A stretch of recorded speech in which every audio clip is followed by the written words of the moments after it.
هلو فريندز، وحشني جدا جدا. انا بجد اسفه جدا ان انا الفتره اللي فاتت ما كنتش بنزل اي فيديوهات. عارفه اني بقالي شهور كتيره ما نزلتش اي حاجه، بس كل ده بجد كان غصب عني. كنت فارغه كل وقتي للدراسه والامتحانات، وبجد انا اسفه جدا. بس الفتره الجايه هيكون فيديوهات جامده جدا.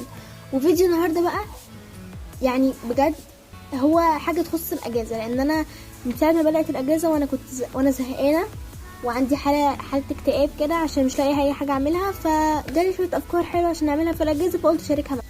Even if I'm falling down, I will keep on searching for my highs. اول حاجه نجرب اننا نعملها هي اننا نجرب اننا نصنع لعب في البيت بورق او بكرتونه او باي حاجه نلعب بيها مع صحابنا، مع اخواتنا، مع قرايبنا، مع اي حد، او نلعب لعب التقليديه زي الكوتشينه والاونو وبنك الحظ والحاجات دي كلها احنا عارفينها. الحاجات دي كلها هتكسر الملل بشكل كبير قوي لو لعبناها مع صحابنا والناس اللي احنا بنحبهم. والحاجه التانية هي اننا نجرب نتعلم لغه جديده زي الانجليش، الالماني، الفرنساوي. في لغات كتير سهله اننا نتعلمها. فيديو من الفيديوهات اللي جايه هيكون ان انا هوريكم ازاي نتعلم لغه جديده في 10 خطوات بس كده. تعالوا بقى نشوف هنعمل ايه تاني. نجرب نتعلم رياضة جديدة، نجرب اننا نتعلم رياضة علشان نلعب رياضة في البيت علشان ننزل وزننا مثلا، او نلعب رياضة زي الجمباز او الباليه، او في حاجات كتيرة قوي من الرياضات جديدة اننا نتعلمها. رياضات ما نكونش بنلعبها قبل كده وتكون حاجة جديدة بالنسبة لنا، هيكسر الملل بشكل كبير جدا.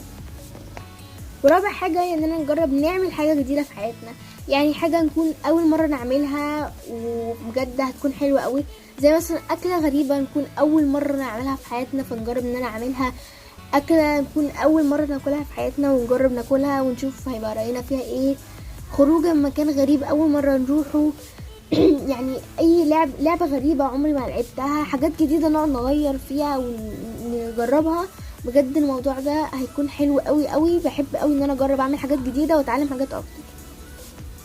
والحاجه الخامسه هي اننا نخرج مع صحابنا، نروح معاهم رحلات وكده. ممكن نبات مع صحابنا ونخليهم يباتوا معانا، يعني اكيد صحابنا ليهم تاثير كبير قوي في الموضوع ده. رقم 6 هي اننا نرسم او نتعلم الرسم، نتعلم التلوين، نقعد نلون، يعني نفنن شويه، او بمعنى اصح اننا نعمل الحاجه اللي احنا موهوبين اصلا فيها والحاجه اللي احنا بنحب نعملها. رقم 7 هي اننا نعمل تحديات مع نفسنا، زي مثلا ان انا اعمل تحدي اللي هو 24 ساعة على السرير مثلا. نقعد نعمل تحديات مع نفسنا، تحديات مثلا اكل اكلة معينة في 60 ثانية، حاجات كده، واقعد اتحدى نفسي وكافئ نفسي في الاخر. الموضوع ده بجد يبقى حلو قوي، ولو معاك اي حد من صحابك او اخواتك اعمل معاهم هما كمان تحديات، مش لازم مع نفسك بس.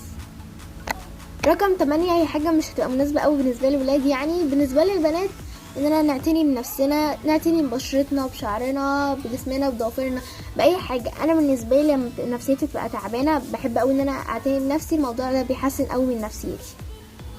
رقم 9 وهي اننا نتعلم الطبخ، نتعلم ازاي نطبخ وازاي نعمل اكلات جديده وحاجات كده، منها نريح ماما ومنها نجرب احنا نعمل حاجه ونضيع فيها وقتنا.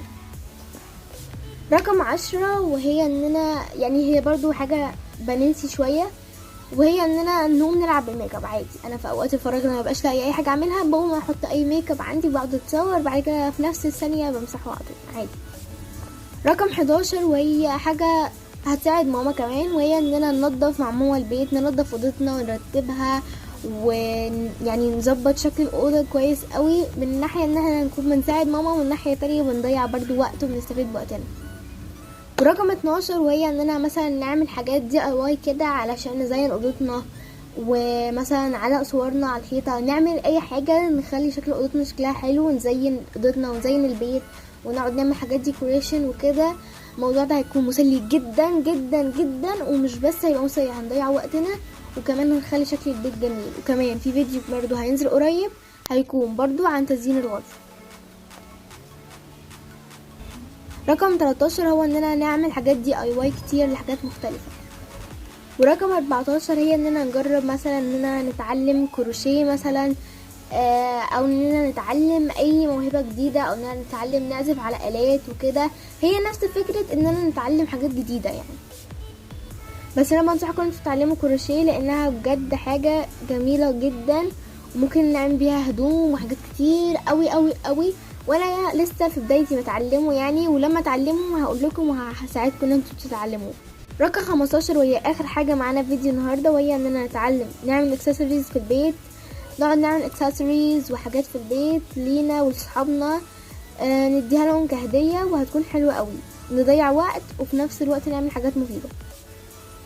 بس كده فريندز، كده نكون وصلنا لنهايه الفيديو. وده كان فيديو النهارده، وده بارت 1. لسه في بارتس تانية كتير من السلسله دي لان لسه الاجازه طويله.